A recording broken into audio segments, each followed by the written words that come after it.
কিছু বিদায় থাকে নিঃশব্দ, আবার কিছু বিদায় পুরো একটি যুগের সমাপ্তির ঘোষণা দেয়। লিওনেল মেসি একটি নাম নয়, একটি অনুভূতি, একটি প্রজন্মের শৈশব, কৈশোর আর স্বপ্নের আরেক নাম। ৩৯ বছর বয়সে ২০২৬ বিশ্বকাপের ফাইনালে যখন তিনি মাঠে নামলেন, তখন কোটি কোটি মানুষের মনে একটাই প্রশ্ন ঘুরপাক খাচ্ছিল, এটাই কি আর্জেন্টিনার আকাশি সাদা জার্সিতে মেসির শেষ ম্যাচ? বয়স, সময় এসব যেন কখনোই মেসির অভিধানে ছিল না। পুরো টুর্নামেন্ট জুড়ে তিনি আবারও প্রমাণ করলেন, কিংবদন্তিরা বয়সে নয়, পারফরম্যান্সে বেঁচে থাকেন। ৮টি গোল, ৪টি অ্যাসিস্ট, টুর্নামেন্টের দ্বিতীয় সর্বোচ্চ গোলদাতা। কিন্তু ফুটবল সবসময় রূপকথা লেখে না।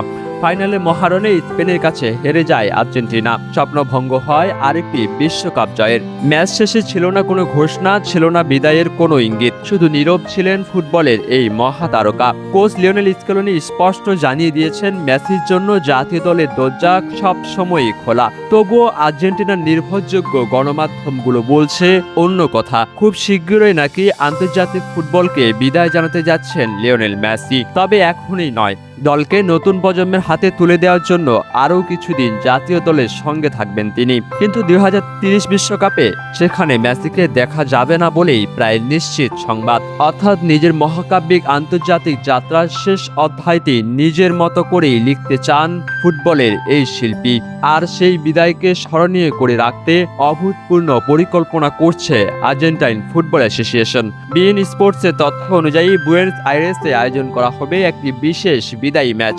এটি হবে না কোনো সাধারণ সংবর্ধনা, এটি হবে এমন এক উৎসব যেখানে পুরো জাতি দাঁড়িয়ে সম্মান জানাবে তাদের সর্বকালের অন্যতম সেরা নায়ককে। কারণ এই মানুষটি তো দীর্ঘ ২৮ বছরে শিরোপাখড়া কাটিয়ে এনে দিয়েছেন ২০২১ সালের কোপা আমেরিকা, তারপর ২০২২ ফিনালিসিমা, ২০২২ ফিফা বিশ্বকাপ, ২০২৪ কোপা আমেরিকা আর ২০২৬ বিশ্বকাপেও দলকে টেনে তুলেছেন ফাইনালের মঞ্চে। তিনি শুধু ট্রফি জেতেননি, তিনি বদলে দিয়েছেন একটি জাতির বিশ্বাস, একটি দেশের আত্মবিশ্বাস আর কোটি কোটি মানুষের স্বপ্ন দেখার সাহস। হয়তো খুব শীঘ্রই শেষবারের মতো আর্জেন্টিনার জার্সিতে দেখা যাবে ফুটবলের এই জাদুকরকে।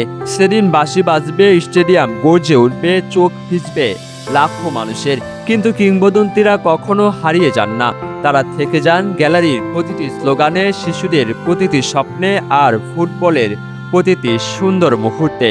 কারণ লিওনেল মেসি শুধু একজন ফুটবলার নন, তিনি এক অমর অধ্যায়, একটি যুগের নাম, যার গল্প শেষ হলেও যার কিংবদন্তি কোনোদিন শেষ হবে না।